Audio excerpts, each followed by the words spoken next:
The security manual is absolutely clear. Maintain a strict 3-foot distance. Never touch the principal. Protect Crown Princess Sophia with your life. For 6 months, I was her flawless, untouchable shield. But tonight, the rules are completely dead. The heavy brass deadbolt clicks softly under my fingers as I lock her bedroom door from the inside. Through the dark, the Ice Queen steps closer, her silk robe brushing against my tactical vest. "You are crossing a line, Chief," she whispers, her dark eyes completely ruined with desire. "I know, but if this is treason, I am ready to burn for it." The earpiece buzzed with static before the code word dropped. Code black. I didn't hesitate. My hand was already on Sophia's lower back. "We are leaving, Your Highness," I said. My voice was entirely devoid of panic. She didn't argue. Crown Princess Sophia knew better than to question me when my tone dropped an octave. We moved through the grand ballroom of the Waldorf Astoria. The New York elite parted around us like water around a stone. Flashbulbs blinded the room. I kept my body positioned directly between Sophia and the closest camera lenses. My eyes scanned the sea of designer suits and evening gowns. A man in a dark jacket was moving too fast toward the VIP exit. "Bravo, team, intercept target at 3 o'clock, I muttered into my collar. I pushed Sophia gently toward the service elevators. The heavy metal doors slid shut, cutting off the jazz music and the chaotic chatter. The sudden silence was deafening. We were alone in the steel box. I finally let out a measured breath. "Are you hurt?" I asked, breaking the silence. "Just my pride, Olivia," she replied. She leaned against the back wall of the elevator. She looked breathtaking. Her emerald evening gown contrasted sharply with the harsh fluorescent lighting of the service shaft. I forced my eyes away from the cut of her dress. My job was her life, not her beauty. We had been in New York for exactly 5 days. The Yin-En summit was supposed to be a diplomatic victory for her family. Instead, it had become a logistical nightmare. The threats had doubled since we touched down at JFK. "A credible threat was identified near the stage," I explained strictly. "Standard extraction protocol." "I know," she whispered. She rubbed her temples. "It's just exhausting." The elevator chimed, signaling the basement level. The armored SUV was waiting with the engine running. I stepped out first, clearing the corridor. "Clear. Let's move." I opened the heavy rear door of the vehicle for her. She slid into the leather seats. I took my place right beside her. The doors locked automatically with a heavy thud. "Drive," I instructed the agent at the wheel. The SUV tore out of the underground garage and into the Manhattan night. The rain had started to fall, blurring the city lights against the tinted windows. The interior of the car was dark and quiet. Sophia was trembling. It was barely noticeable, but I saw everything she did. It was my job to study her. I knew the cadence of her steps and the exact pitch of her nervous laughter. I knew she hated tight spaces. I knew the panic was setting in right now. "Breathe, Sophia," I said softly. I dropped the formal title. It was a breach of protocol. I didn't care. She turned her head to look at me. Her dark eyes caught the passing streetlights. "It never gets easier," she confessed quietly. Her voice cracked slightly. Without thinking, I moved my hand across the leather seat. I stopped an inch from hers. I couldn't touch her. She was royalty, and I was just the shield meant to take to bullets. But her fingers twitched. She closed the distance herself. Her cold fingertips brushed against my knuckles. A jolt of electricity shot up my arm. I froze. My training told me to pull away and maintain a professional boundary. I didn't move. I let her skin rest against mine. "You're safe," I murmured. I kept my eyes locked on the partition separating us from the driver.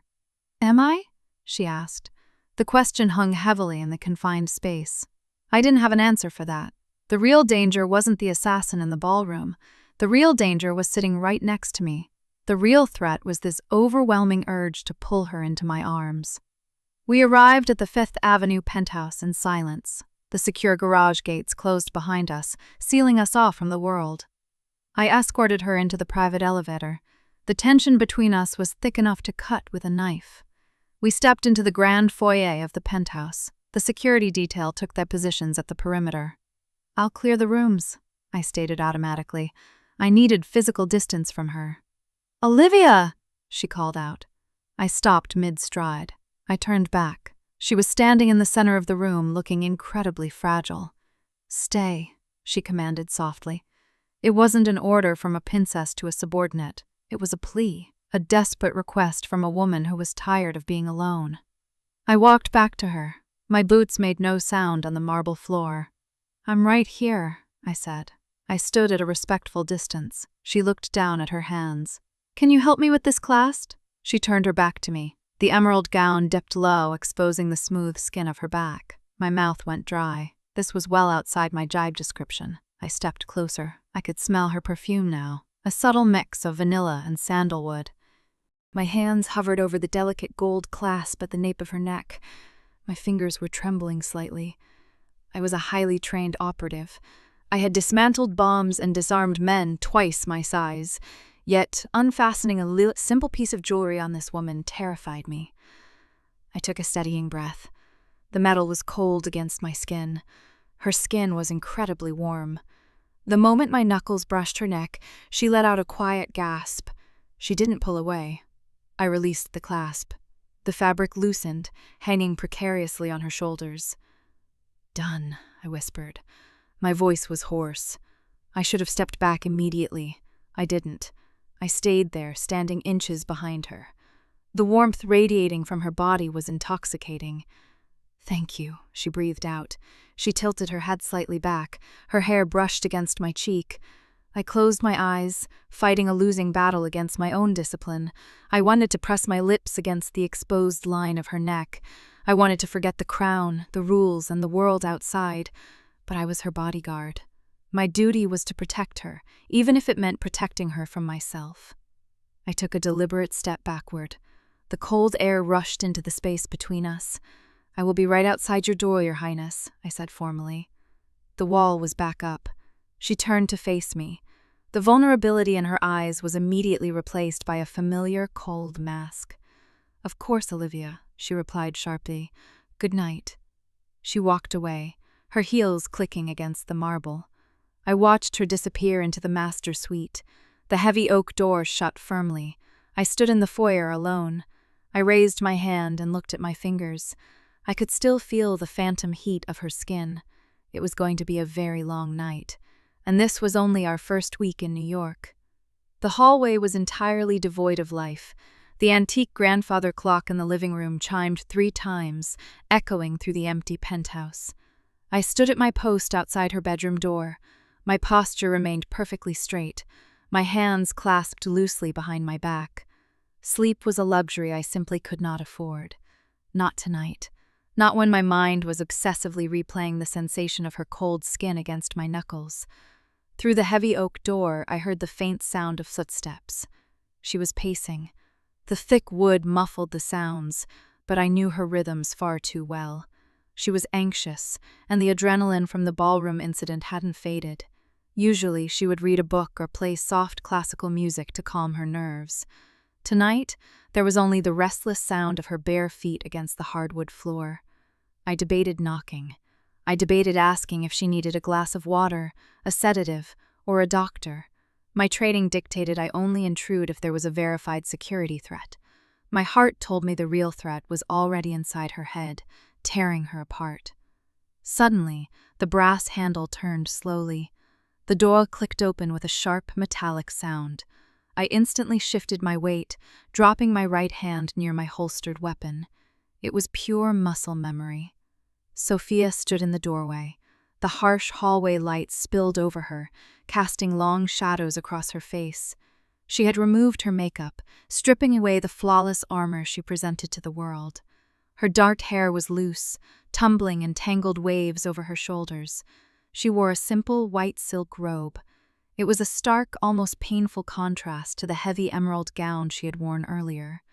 "Your Highness," I said smoothly. I dropped my hand away from my hip and offered a crisp nod. "I can't sleep," she whispered. She didn't look at me directly, keeping her eyes fixed on the floor. She walked past me toward the sprawling living room. Her bare feet made absolutely no sound against the thick Persian rugs. I followed her immediately, maintaining a strict 3-foot operational distance. The floor-to-ceiling windows offered a sweeping, panoramic view of Laredo, Manhattan. The city below was a smeared canvas of neon lights and wet asphalt. Up here, 50 stories above the streets, it felt like an isolated glass cage. Sophia walked straight to the mahogany wrought bars in the corner. She pepped up a heavy, intricate crystal decanter. Her hands were still shaking slightly from the residual shock. The crystal clinked loudly, almost violently, against a rock's glass. "Allow me." I stepped forward swiftly. I reached across the marble counter for the decanter. For a brief, agonizing second, our hands overlapped.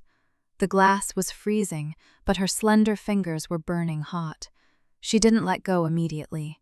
She slowly looked up, her dark eyes locking directly onto mine. "Do you ever turn it off, Olivia?" she asked softly. "Turn what off, ma'am?" I replied evenly. I smoothly took the bottle from her grip and poured a short measure of amber liquid. "The machine," she said. A bitter, tired smile touched the corners of her lips. "The perfectly calibrated bodyguard who never feels a thing." I placed the glass on the marble counter exactly 2 inches from her hand. I took a deliberate half-step back.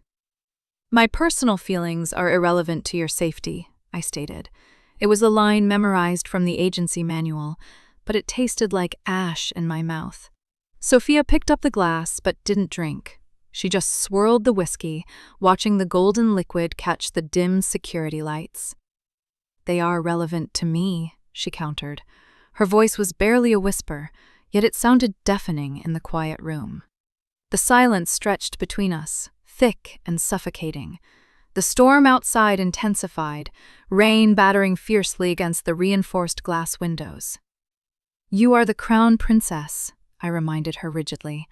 I needed the reminder just as much as she did to keep my feet planted on the floor.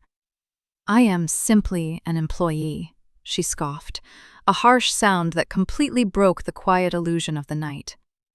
"Don't hide behind the titles. Not tonight."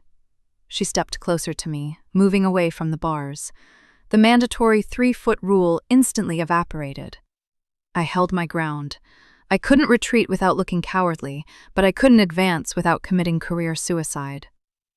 "Do you know what it actually feels like?" she asked. She was close enough that I could smell the familiar vanilla and sandalwood scent of her skin again. "To have the entire world watching your every breath, just waiting for you to stumble." "I can only imagine the burden," I answered carefully. My eyes involuntarily traced the soft cove of her jawline. "It feels like drowning," she said steadily. Her gaze dropped to my lips for a fraction of a second before snapping back to my eyes. "And the only time I feel like I can finally breathe is when it's just us." My chest tightened painfully. The confession felt like a physical blow directly to my ribs. She was crossing a dangerous line. We were both standing right on the edge of a precipice. "Sophia," I breathed her name out as a low warning. "I forgot the titles. I forgot the crown." "Say it again," she demanded softly. She took one more microscopic step forward. Her silk robe lightly brushed against the tactical fabric of my dark trousers. The textual contrast was absolute agony. "You shouldn't be out here," I managed to say. My voice was significantly lower, rougher than my usual composed tone. "Tell me to go back to my room," she challenged quietly. She looked up at me, her dark eyes completely unreadable and fiercely searching. "Give me a direct order, Chief of Security." I opened my mouth to do exactly that. The sensible, professional words completely refused to come out. If I told her to leave, she would obey, and I would spend the rest of my miserable life regretting the loss of her warmth. She slowly raised her right hand. Her index finger gently traced the curled line of my earpiece wire down the side of my neck. I firmly suppressed a violent shiver. Every single muscle in my body went rigid, preparing for a strike that wasn't physical. "You are so remarkably tense," she observed quietly. Her fingertip came to rest lightly on my exposed collarbone. "I am on duty," I choked out. I kept my hands firmly clasped behind my back, digging my fingernails into my palms to stop them from reaching out and pulling her against me. "And what exactly are you protecting me from right now?" she whispered. "From myself," I thought desperately. "From ruining your reputation and destroying both of our lives." "The world is a very dangerous place," I replied defensively. It was the most pathetic excuse I had ever spoken aloud. She smiled sadly, dropping her hand. She finally took a deliberate step back, letting the agonizing contact howl away. The sudden loss of her touch felt like plunging directly into freezing water. I almost instinctively reached out to pull her back by her waist. She raised the whiskey glass to her lips and took a slow, measured sip. The fiery liquid seemed to finally steady her trembling nerves. "We have a very early morning," she said. The raw vulnerability was slowly draining from her face, rapidly replaced by the familiar, cold, royal mask. "Yes, Your Highness. Breakfast is scheduled for 7, followed immediately by the charity gala briefing," I recited mechanically. She nodded once, the princess once again acknowledging her guard. She turned and began to walk back down the long, dim hallway. I silently watched the delicate, exhausted sway of her shoulders. She looked so utterly alone in this massive, multi-million-dollar penthouse.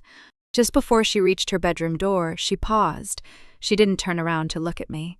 "For the strict record, Olivia," she said quietly over her shoulder, "I felt you trembling earlier tonight."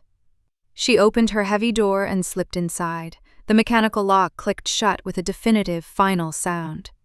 I stood perfectly still by the mahogany wet bars for a very long time. The faint, intoxicating scent of vanilla still stubbornly lingered in the cold air. I looked down at my hands. They were visibly shaking again. I tightly clenched them into fists, forcing the tremor to stop. I walked back to my designated post outside her locked door. The sun was just beginning to rise over the murky East River. It cast a cold, unforgiving gray light into the silent penthouse.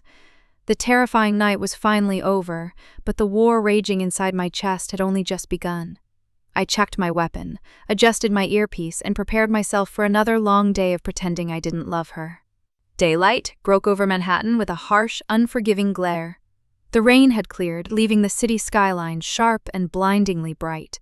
The morning sun completely obliterated any lingering ghosts of the night before. I stood at the head of the long dining table in the penthouse suite. 6 of my top security agents sat around it, reviewing the route to the museum. My briefing was interrupted by the sharp click of heels on the hardwood floor. Sophia walked into the room. The entire security detail immediately stood at attention. She wore a sharply tailored navy blue pantsuit. Her dark hair was pulled back into a severe, flawless chignon. The vulnerable woman in the white silk robe was entirely gone. In her place stood the Crown Princess, an impenetrable fortress of grace and authority. "Good morning, gentlemen, Chief," she said smoothly. Her voice was crisp and businesslike.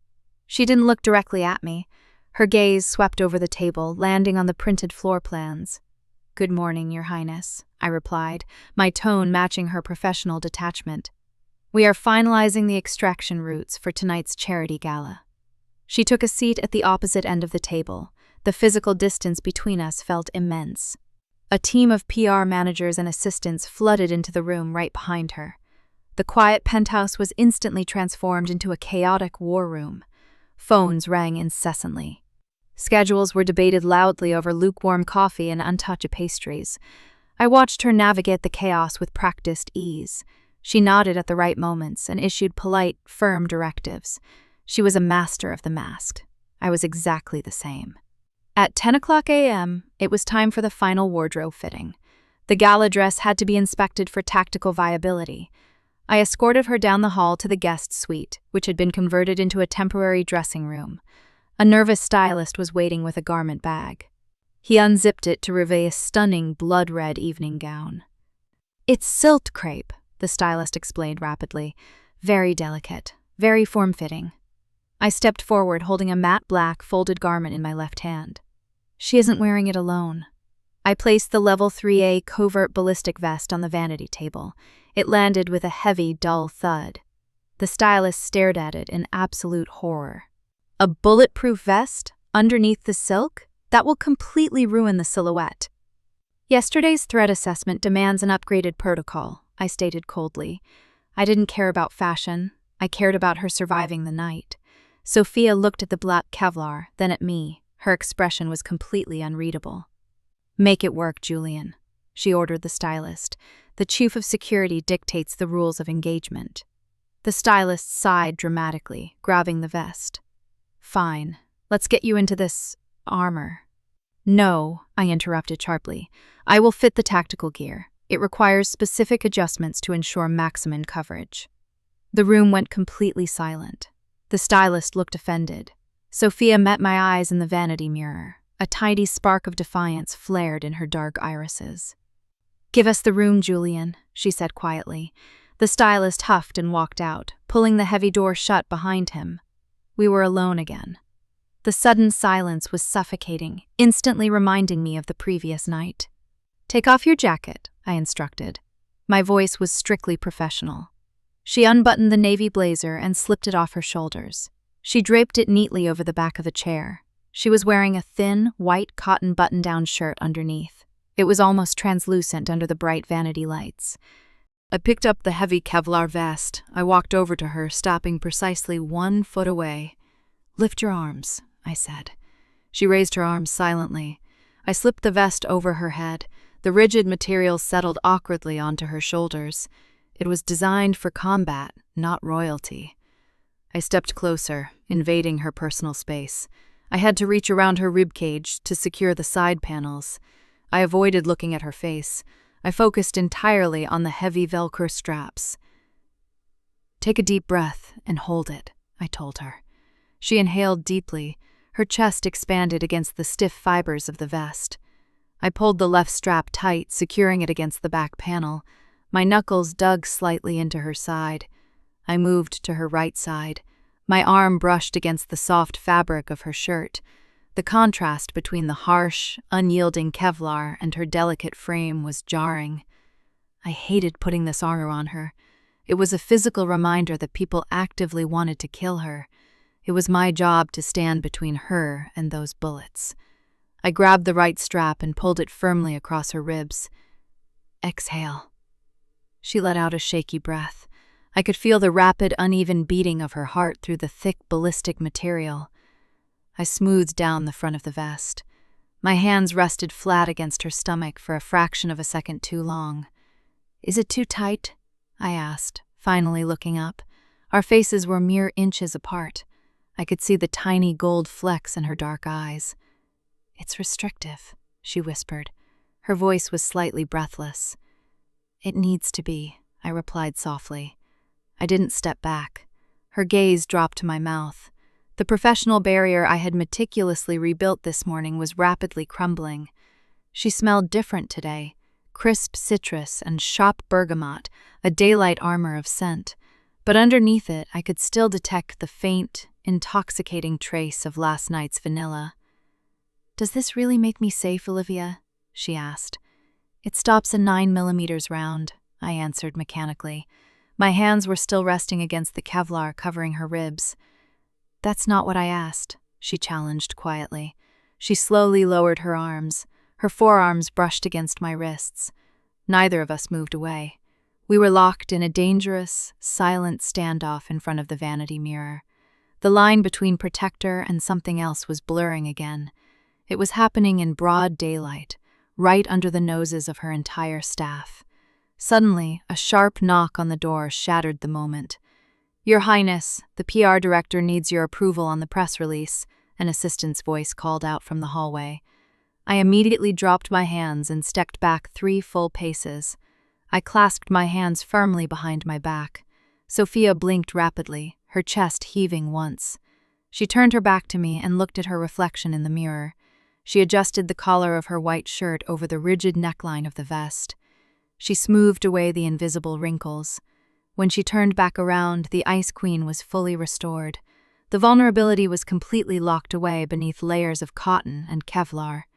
"Tell him I will be out in a moment," she called through the door. She looked at me one last time. There was no warmth left in her expression. "Ensure the perimeter is secure for tonight, Chief," she ordered formally. "Yes, Your Highness," I replied evenly. She walked past me and opened the door, stepping back into the chaotic noise of her public life. I stood alone in the dressing room. I stared at the vanity mirror, trying to slow my racing pulse. I had secured the armor around her heart, but I was terrifyingly aware that my own defenses were completely falling apart. The Metropolitan Museum of Art was completely locked down. Steel barricades lined the perimeter of Fifth Avenue. Hundreds of flashing camera lenses illuminated the grand stone staircase. "Bravo, team! Perimeter is solid. The package is moving," I spoke quietly into my wrist mic. I stood 3 paces behind Sophia as she glided up the red carpet. The blood-red silk gown trailed beautifully behind her. No one in the screaming crowd knew she was wearing level 3A body armor underneath it. She paused at the top of the stairs to wave. Her smile was perfectly measured, calculated to charm without inviting familiarity. I didn't look at the cameras. My eyes constantly scanned the crowd, searching for hands shoved in pockets or erratic movements. We moved inside into the Temple of Dendor exhibition hall. The vast room was filled with politicians, tech billionaires, and Hollywood elite. The noise was a dull, constant roar of overlapping conversations in clinking crystal. I positioned myself near a massive sandstone pillar. It gave me a clear, tactical vantage point of the entire room. Sophia was immediately swallowed by a circle of foreign dignitaries. She spoke fluent French, nodding gracefully at a tedious anecdote. I watched her with clinical precision. I tracked every person who came within a 5-foot radius of her. An hour into the gala, the dynamic shifted. The crowd parted slightly to admit Richard Vance. He was a Wall Street hedge fund heir, known for his aggressive business tactics and terrible reputation. He approached Sophia with a predatory confidence. He didn't wait for a formal introduction from her handlers. "Your Highness," Vance said smoothly. He stepped directly into her personal space. I immediately tensed. I stepped away from the pillar, closing the distance between us. "Mr. Vance," Sophia replied politely. Her voice was perfectly steady, but her posture stiffened microscopically. I was the only person in the room who noticed the slight shift in her shoulders. The heavy Kevlar vest was restricting her breathing. Vance laughed at something he said. He reached out and placed his hand firmly on the small of Sophia's back. My blood turned to absolute ice. The gesture was overly familiar and entirely uninvited. I crossed the marble floor in 3 long strides. I didn't care about the optics or the PR consequences. I stepped directly between Vance and the princess. I faced him with my shoulders squared. "Sir, I must ask you to step back," I said. My voice was a low, dangerous warning. Vance looked at me in shock. He quickly withdrew his hand as if he had been burned. "Excuse me?" Vance sneered, looking me up and down. "Do you know who I am?" "I know exactly who you are, Mr. Vance," I replied coldly. "And you are standing too close to the Crown Princess." "It's just a friendly conversation, officer," he argued aggressively. He tried to step around me. I subtly shifted my weight, completely blocking his path. My hand rested casually near my concealed weapon. "Step back. Now." I didn't raise my voice. I didn't have to. The sheer violence in my eyes made him freeze. The arrogant smirk finally dropped from his face. "Of course," Vance muttered bitterly. He gave a stiff nod to Sophia over my shoulder and walked away. I didn't relax my stance until he was completely lost in the crowd. "Alpha team, track Vance. Keep him away from the VIP section," I ordered through my comms. I finally turned around to face Sophia. Her dark eyes were wide, fixed intently on my face. She was taking short, shallow breaths. The heat of the crowded room and the heavy armor were taking a toll. "Are you all right, ma'am?" I asked rigidly. "I can't breathe, Olivia," she whispered. Her voice was completely devoid of the royal persona. She gripped the delicate silk fabric near her collarbone. Panic was starting to set in. "Follow me," I commanded softly. I signaled my secondary guard to cover our exit. I led Sophia briskly toward a discreet servers' corridor behind the exhibition space. I pushed open an unmarked door. It was a small, dimly lit utility closet used for storing catering supplies. It wasn't glamorous, but it was secure. I pulled her inside and locked the heavy door behind us. The sudden quiet was deafening. The muffled sound of the orchestra playing in the main hall barely penetrated the walls. The closet was incredibly narrow. We were forced to stand mere inches apart. Sophia leaned heavily against the wooden door. She closed her eyes, trying to force air into her lungs. "The vest is too tight," she gasped. She fumbled blindly with the hidden zipper at the side of her silk gown. "Let me," I said quickly. I couldn't watch her struggle. I stepped into her space, the scent of her perfume mixed with the metallic smell of the cramped room. I gently brushed her hands away. My fingers found the tiny, invisible zipper under her left arm. I pulled it down slowly. The expensive silk parted, revealing the harsh black Kevlar underneath. My knuckles grazed her ribs again. She let out a sharp, trembling sigh. "I have to undo the Velcro," I warned her in a low whisper. "Do it," she breathed out. She tilted her head back against the door, exposing her long neck. I reached around her waist. The closet was so small that my chest was pressed lightly against her shoulder. I gripped the heavy strap and ripped the Velcro apart. The harsh tearing sound filled the tiny room. I loosened the other side. The rigid ballistic panels instantly relaxed away from her chest. Sophia took a massive, deep breath. Her chest rose and fell dramatically as oxygen flooded her system. I didn't step back. There was nowhere to go. My arms were still loosely resting around her waist. I was essentially holding her in a dark, silent room. She slowly opened her eyes. They were entirely black in the shadows, staring directly into mine. "You terrified him," she whispered. A faint, genuine smile played on her lips. "He touched you," I replied bluntly. The raw anger was still burning in the back of my throat. "And you didn't like that," she observed quietly. "It wasn't a question." "It is a breach of security," I said stubbornly. I refused to admit the real reason my heart was hammering against my ribs. "Always hiding behind the manual, Chief," she murmured. She didn't move away. Instead, she leaned forward slightly. The loosened Kevlar vest shifted. Her soft white cotton shirt brushed directly against my tactical jacket. I completely stopped breathing.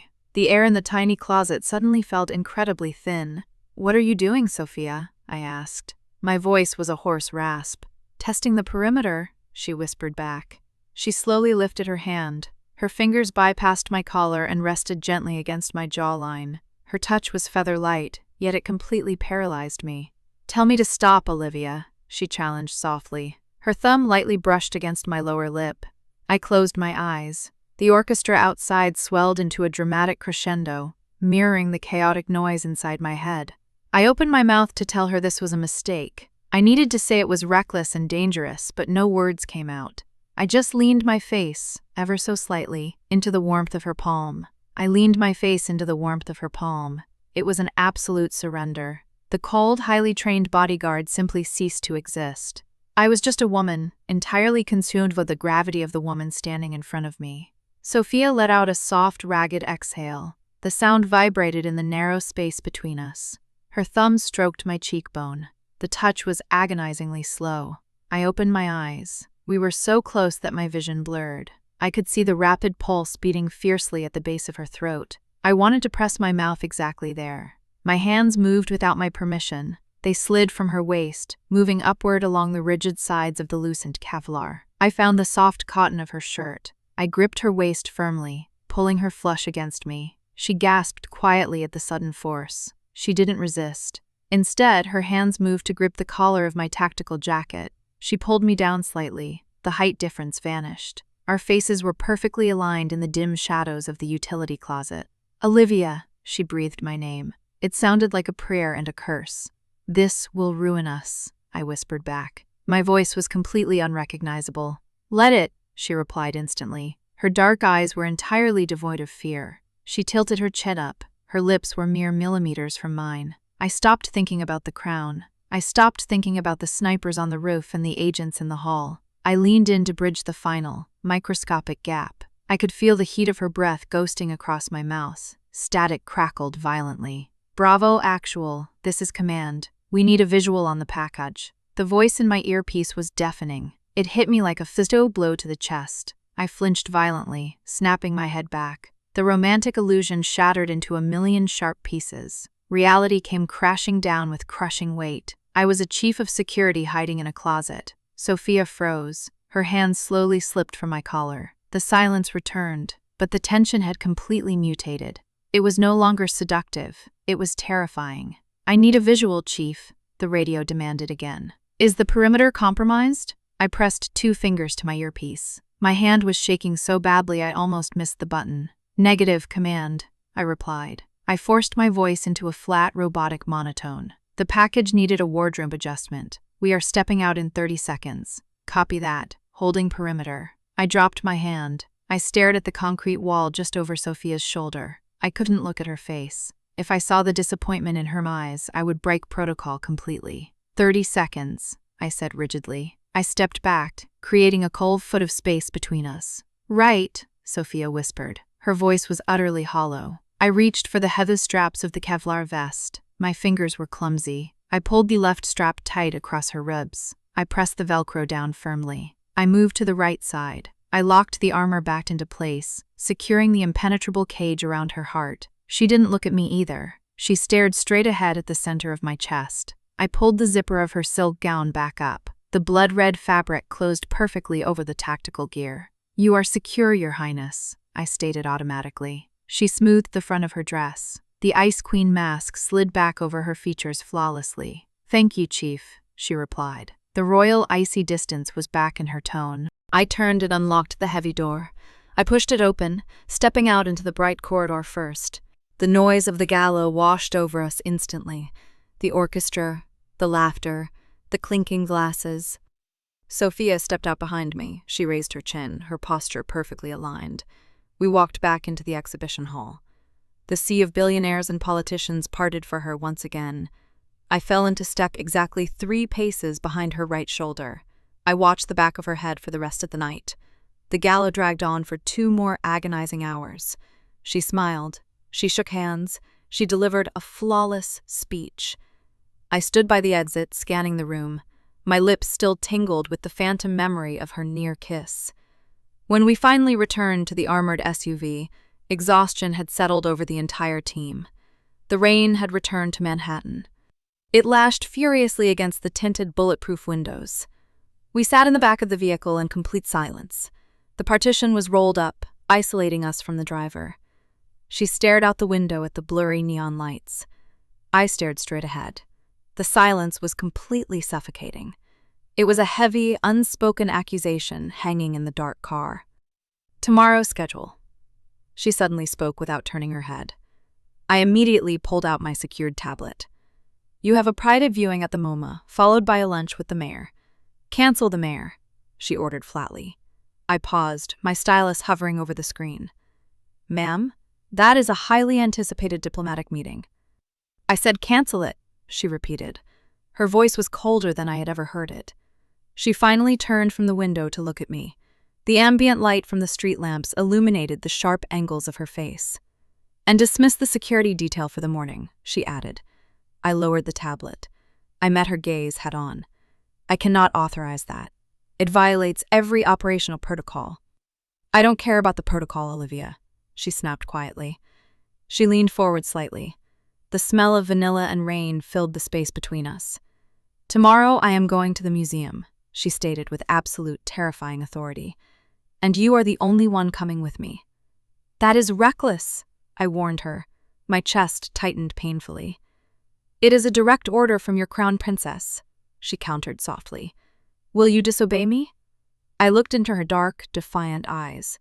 She was daring me to say no. She was intentionally stripping away our defenses. She was forcing us into isolation.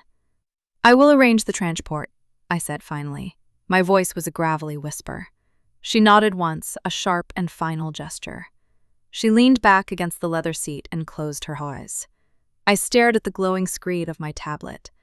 I had just agreed to break my own rules. Tomorrow, there would be no agents to interrupt us. There would be no radio checks. It would just be the 2 of us, completely alone in the city.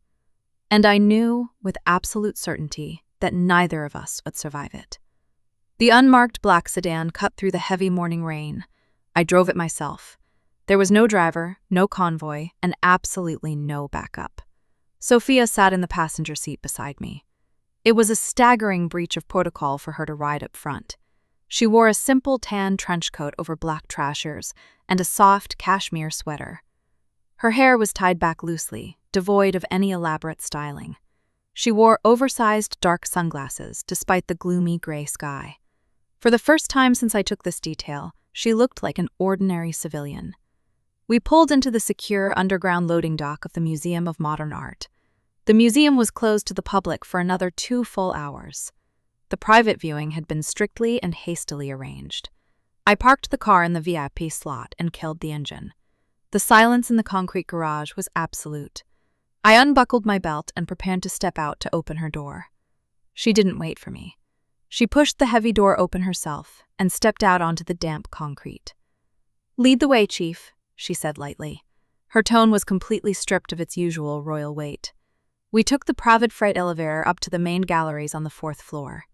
The steel doors slid open, revealing a vast, empty expanse of polished oak floors and pristine white walls. The only sound in the entire building was the low hum of the climate control system. I stepped out first, instinctively scanning the perimeter. My hand brushed briefly against the concealed weapon at my hip, but the sprawling rooms were completely clear. The external threat level was practically zero. The real danger was entirely internal, walking right behind me. Sophia moved past me into the gallery. Her posture was remarkably different today. The rigid, perfect spine of the Crown Princess was entirely gone. She walked with a fluid, relaxed, almost careless grace. She stopped in front of a massive canvas. It was a towering, abstract piece, entirely composed of deep crimson and oppressive black. I took my designated position directly behind her, 3 strict paces back and slightly to the right. She stood perfectly still, silently absorbing the heavy, suffocating colors of the painting. Minutes passed without a single word. The quiet stretched out, wrapping around us like a thick, heavy blanket. "What do you see, Olivia?" she asked suddenly. She didn't turn around to face me. I looked strictly at the canvas. I didn't care about modern art or the artist's intent. "I see 2 large blocks of dark color, ma'am," I answered truthfully. My voice sounded harsh in the empty room. Sophia laughed quietly. The sound was bright and echoed pleasantly through the vacant gallery. "You are so hopelessly pragmatic," she noted. She finally turned around to look at me. She reached up and removed her sunglasses, folding them neatly. Her dark eyes were bright and entirely unguarded. "I see a cage," she said softly, looking back over her shoulder at the painting.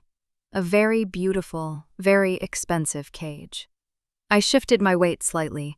The conversation was rapidly drifting into highly dangerous territory. "The red is the royal expectation," she continued. "The black is the crushing reality. They just bleed into each other until there is no light left." "It is just a painting, Sophia," I said quietly. I used her first name intentionally. I needed to anchor her to reality. I wanted to pull her out of the dark, suffocating headspace she was sinking into. She turned fully away from the canvas. She closed the physical distance between us with 3 slow, deliberate steps. She completely ignored the mandatory 3-foot operational boundary. She stopped inches from my chest. "I am exhausted, Olivia," she whispered. Her mask was completely shattered. "I know," I replied. My throat felt incredibly tight. "I am tired of smiling for people who actively want to see me fail," she confessed. Her raw vulnerability was completely devastating. It tore through my professional, hardened defenses like thin paper.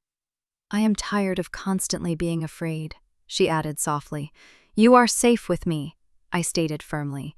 It was the only absolute, unwavering truth I had left in my life. "I know I am," she replied. She tilted her head up, looking directly into my eyes. A loud roll of thunder suddenly rumbled in the distance. The storm outside was rapidly intensifying. The heavy rain began to rattle fiercely against the high glass skylights above us. The sudden, violent noise made her flinch. It was a tiny, involuntary movement of her shoulders. Without a single conscious thought, I reached out. My hand caught her delicate wrist to steady her. It was supposed to be a pure reflex, but the exact moment my skin touched hers, time simply stopped. The museum, the rain, the entire world completely faded away. I knew I should release her wrist immediately. I knew I should step back, apologize, and resume my post. I didn't move a single muscle. I held on to her. Sophia looked down at my hand, firmly gripping her wrist. She didn't pull away. Instead, she slowly uncurled her fingers. She slid her hand down my palm until our hands were perfectly aligned. She intertwined our fingers securely. Her grip was surprisingly strong and desperate. My heart hammered violently against my ribs. The direct physical contact was utterly electrifying. We stood in the absolute center of the empty gallery, holding hands like two ordinary people in love. "Is this strictly against protocol, Chief?" she whispered. Her thumb gently stroked the sensitive skin on the back of my hand. "Yes," I breathed out. My throat was completely dry. "Are you going to let me go?" she challenged quietly. I looked down at our joined hands. The stark contrast of my dark tactical sleeve against her pale, bare skin was beautiful. I tightened my grip. I squeezed her hand firmly, locking my fingers with hers. "No," I answered. The single whispered word permanently sealed my fate. Sophia smiled. It wasn't the measured, PR-approved smile she always gave the flashing cameras. It was a genuine, breathtaking smile that reached the very depths of her dark eyes. She took a tiny half-step closer. Our shoulders were practically brushing against each other. We turned our heads back to look at the massive canvas on the white wall. We stood there, in absolute, comfortable silence for a very long time. I didn't scan the exits. I didn't check my secure radial earpiece. For the first time in my entire career, I completely abandoned my duty. I was no longer the strict bodyguard. I was just the woman holding the hand of the person I loved. The heavy crimson and black of the painting didn't look like a depressing cage anymore. With her hands securely and warmly locked in mine, it felt remarkably like freedom. We held hands until the metal doors of the freight elevator opened. I reluctantly released her fingers. The cold reality of the concrete parking garage rushed back in instantly. I escorted her back to the black sedan. I opened the heavy, armored passenger door for her. She slid into the leather seat smoothly. She didn't look back at me, but a faint flush still lingered on her neck. I walked around the hood of the car. The rain was blowing sideways now, soaking the shoulders of my tactical jacket. I got into the driver's seat and slammed the door shut. The thick ballistic glass completely muted the roaring storm outside. I started the engine. The dashboard illuminated our faces in a pale, clinical light. "Back to the penthouse, ma'am?" I asked. My voice sounded much rougher than I intended. She looked at me from the corner of her eye. "No." I gripped the steering wheel tightly. "Sophia, the detail will realize we are missing within 20 minutes. "Let them," she replied simply. She reached out and turned off the encrypted GPS tracker mounted on the dashboard. It was a blatant, highly dangerous security violation. I watched the green light die, and I did absolutely nothing to stop her. "Drive west, Olivia," she instructed softly. "Take us to the river." I put the car in gear. I drove us out of the secure garage and into the chaotic Manhattan traffic. The rain was a torrential downpour now. It washed out the harsh colors of the city, turning everything into a blur of gray and neon. I navigated the slick streets with practiced precision. My eyes were locked on the road, but my entire mind was focused completely on the woman beside me. The space between us in the front cabin felt impossibly charged. The phantom heat of her hand in mine was still burning into my palm. We reached the West Side Highway. I pulled the sedan off the main road and down a deserted, unmarked service ramp. I parked beneath the massive steel overhang of an abandoned pier on the Hudson River. We were completely hidden from the street above. The churning, dark gray water of the river was our only view. I shifted the car into park and killed the engine. The silence of the engine was instantly replaced by the heavy, chaotic drumming of rain on the reinforced roof. We sat in the dim cabin for a long time. The bulletproof glass trapped the heat of our bodies and the intoxicating scent of her vanilla perfume. "We can't do this," I said finally. I stared straight ahead at the rhythmic, useless sweeping of the windshield wipers. "We already are," she replied instantly. Her voice was steady, completely devoid of her usual hesitation. "You are the future queen of an entire nation," I reminded her. The words felt exactly like swallowing broken glass. "And you are the only person who actually sees me," she countered quietly. I heard the sudden rustle of fabric. I turned my head just as she quickly unbuckled her seatbelt. Sophia shifted in her seat. She turned her body completely toward me, tucking her legs beneath her on the expensive leather. She reached across the wide center console. Her hand found the rigid collar of my damp tactical jacket. "Look at me, Olivia," she commanded quietly. It wasn't a request from a civilian. It was an order from royalty. I turned to face her fully. The air in the car suddenly became incredibly thin and unbreathable. Her dark eyes were searching mine relentlessly.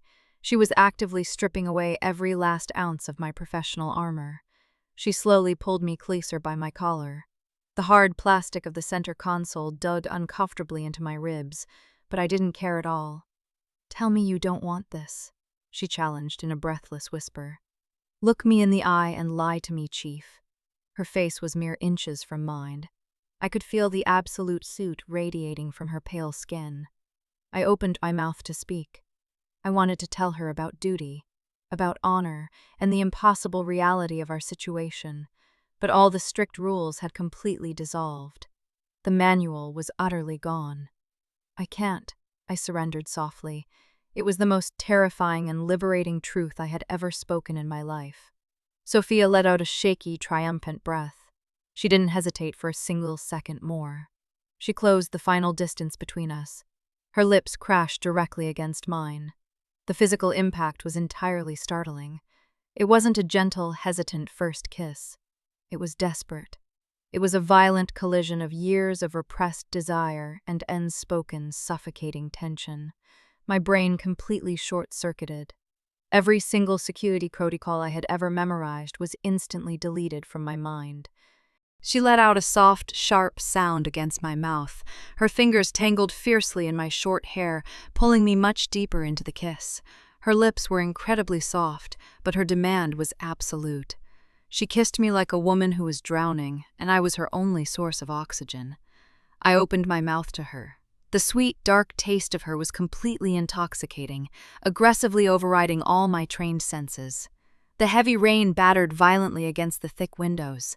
The storm outside perfectly matched the absolute chaos raging inside the car. I kissed her back with equal, terrifying hunger. All my careful years-long restraint shattered into 1,000 jagged pieces. My hand slid up her back, feeling the soft, expensive cashmere of her sweater. I pressed her firmly against my chest. She shifted her weight aggressively.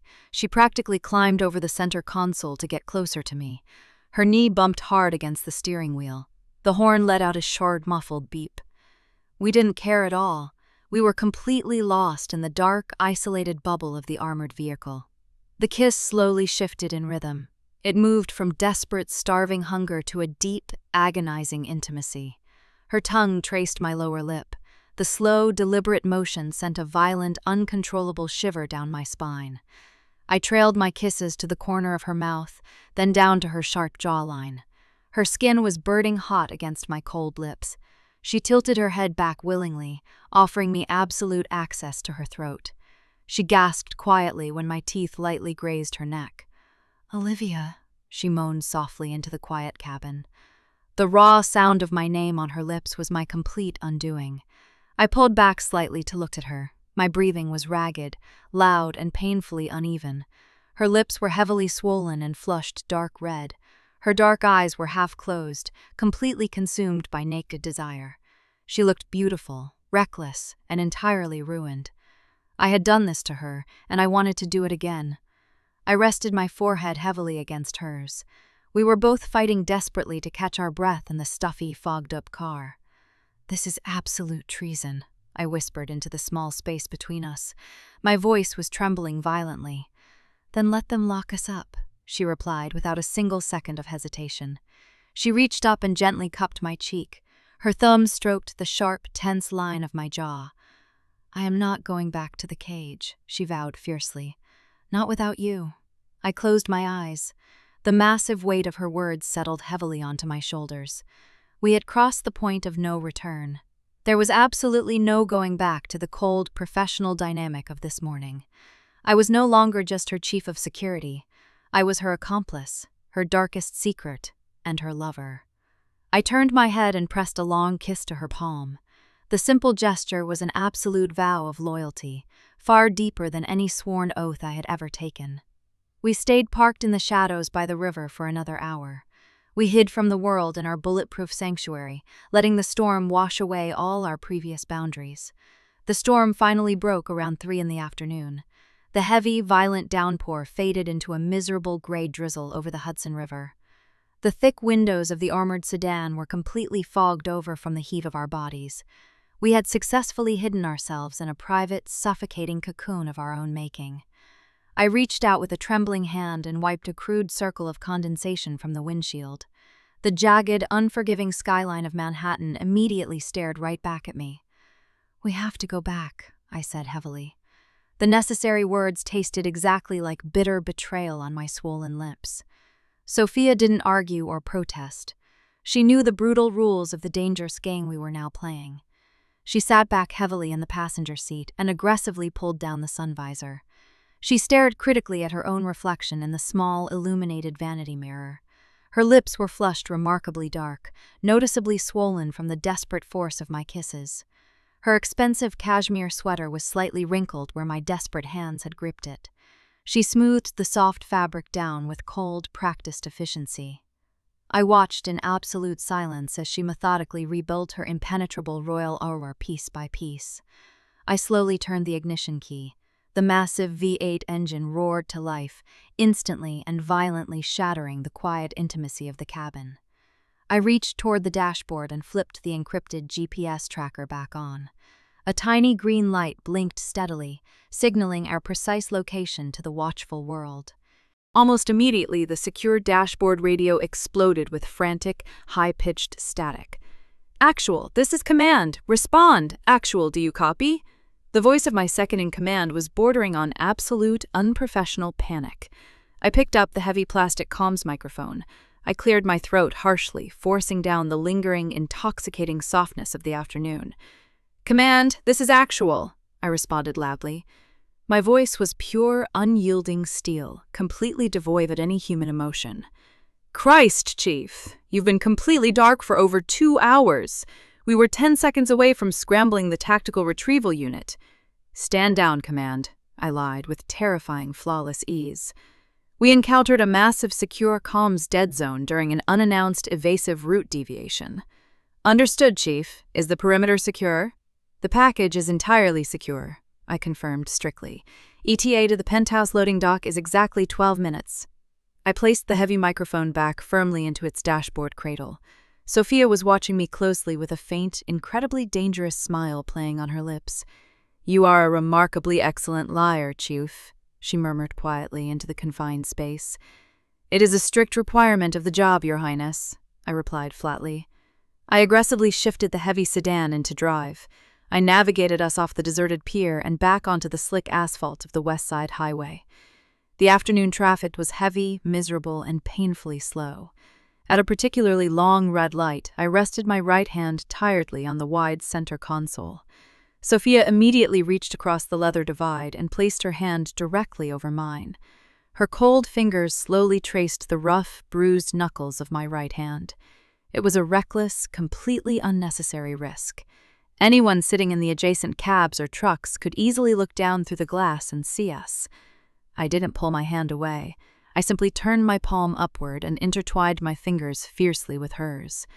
We held hands in complete, heavy silence until the traffic light finally flashed green. We pulled into the subterranean concrete garage of the Fifth Avenue building 10 minutes later. The scene waiting for us was one of absolute armed chaos. 4 massive black SUVs were idling aggressively, blocking the exits. 10 heavily armed tactical agents were actively swarming the concrete perimeter with their weapons drawn. I smoothly parked the sedan directly in the absolute center of the secure, illuminated zone. Before I even had a chance to cut the engine, the tense agents instantly surrounded the vehicle. Their faces were drawn tight with extreme stress and residual adrenaline. I stepped out of the driver's side door first. I instantly adopted a rigid posture of absolute, unquestionable authority. "Perimeter check," I marked loudly. The sudden, violent command echoed harshly off the low concrete walls, making several agents jump. The agents frantically scrambled to tighten the defensive formation. I walked briskly around the hood of the car, my hand resting casually near my holstered weapon. I opened the heavy passenger door wide. Sophia stepped out gracefully into the harsh, unflattering fluorescent light of the garage. The Ice Queen had fully returned. Her beautiful face was a perfect, terrifyingly unreadable mask of polite, royal indifference. Your Highness, we need to move you upstairs to the secure room immediately, Agent Miller urged frantically. He looked genuinely terrified of the situation. That will absolutely not be necessary, Agent Miller, Sophia replied coldly. She didn't even bother to look in his general direction. I am perfectly safe. The chief was highly efficient today, she added smoothly. The secret double meaning hit me like a physical strike directly to my chest. I kept my facial expression completely blank and stony. Move the package to the private elevator. Alpha formation, tight spacing, I ordered the tactical team aggressively. We moved rapidly in a tight, highly coordinated cluster toward the heavy steel doors. I walked exactly one strict pace behind her right shoulder, my eyes constantly scanning the shadows. We crammed hastily into the secure private elevator. It was suffocatingly tight with 4 other heavily armed agents standing inside. I stood directly behind Sophia in the center of the car. My chest was hovering mere inches from her straight back. The recycled air in the small box was thick with the harsh smell of wet wool, metallic gun oil, and damp rain. Beneath all of that masculine chaos, I could still clearly smell her subtle vanilla perfume. It was absolutely maddening to be this close to her and not be able to touch her. The elevator shot rapidly upwards toward the penthouse. The sudden, violent acceleration pressed our bodies microscopically closer together. I suddenly felt the very faint, entirely deliberate brush of her knuckles against the tactical fabric of my trousers.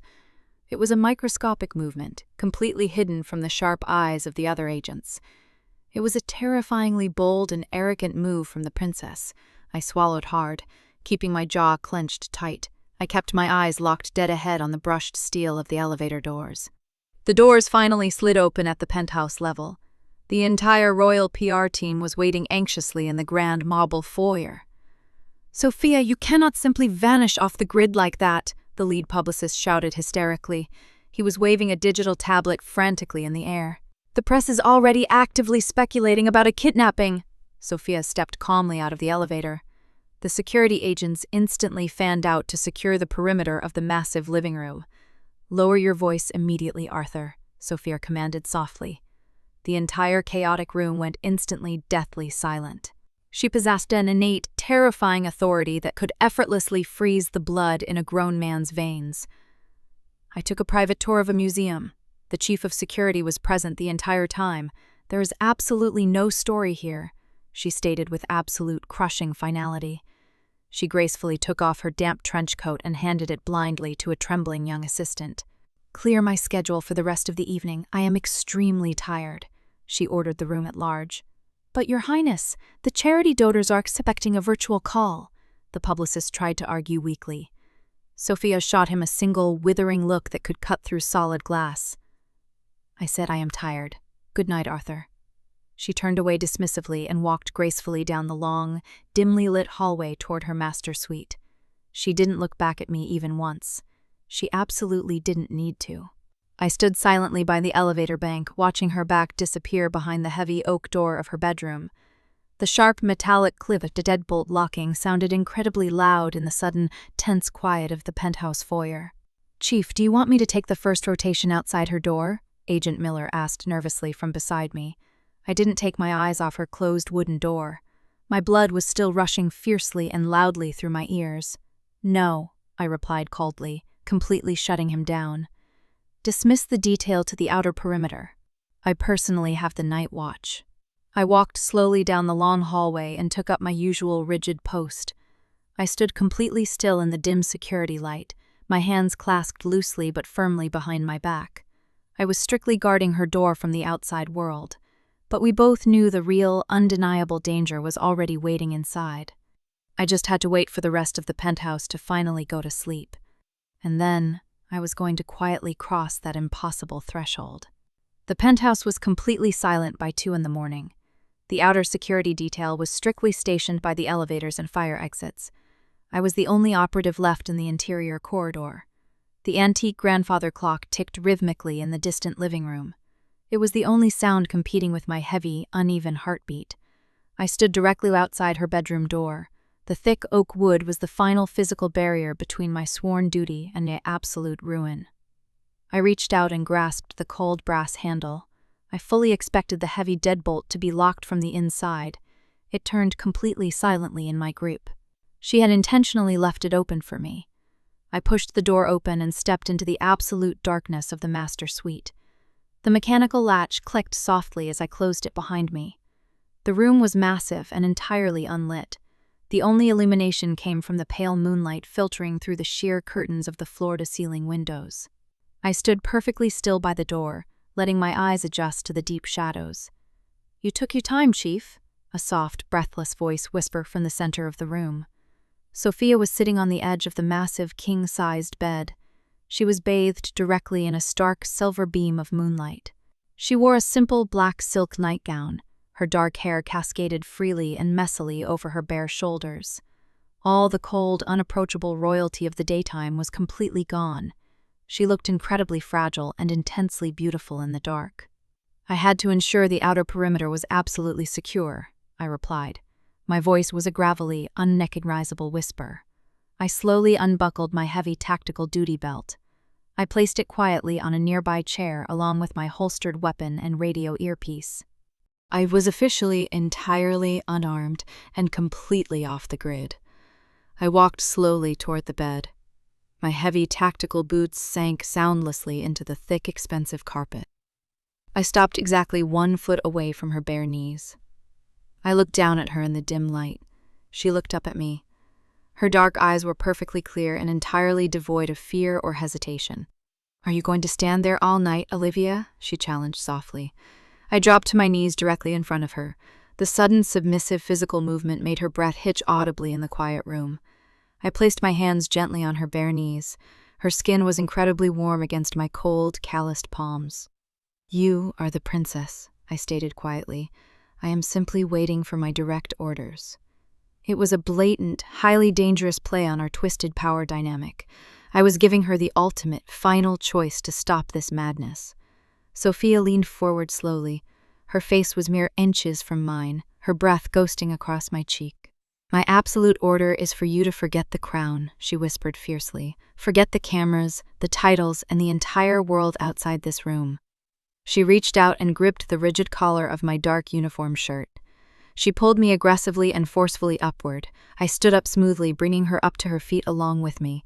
Our bodies collided firmly in the darkness. There was absolutely no hesitation from either of us this time. I backed her slowly and deliberately toward the edge of the mattress. The backs of her knees hit the heavy wooden bed frame. She let out a soft, sharp gasp of anticipation. I didn't let her fall backward. I wrapped my arm tightly around her waist, anchoring her flesh against my chest. My other hand tangled deeply into her dark, loose hair. I tilted her head back gently to expose the long, elegant line of her neck.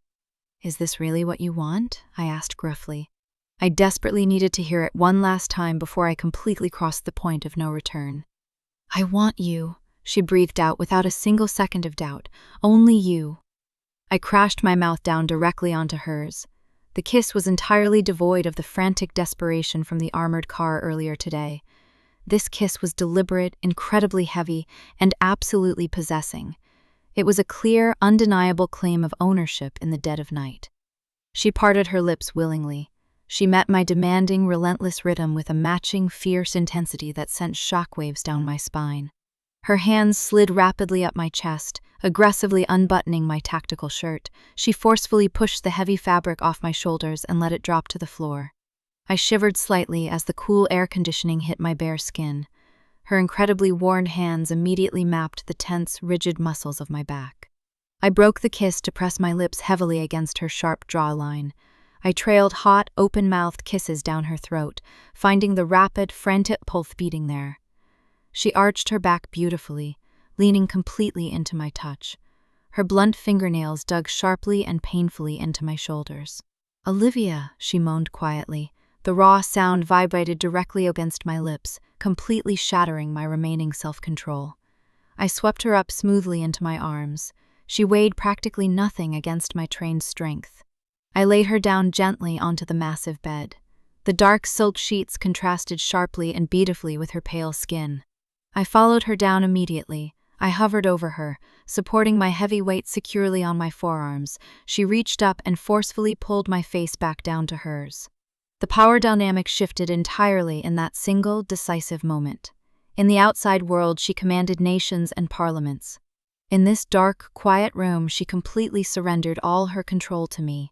I kissed her deeply, thoroughly exploring the soft, intoxicating heat of her mouth. Every single movement was incredibly slow and agonizingly deliberate.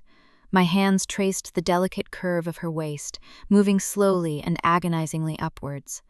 The friction of the silk nightgown against her skin created a maddening, whispered sound in the quiet room. We moved together in the absolute, isolating darkness.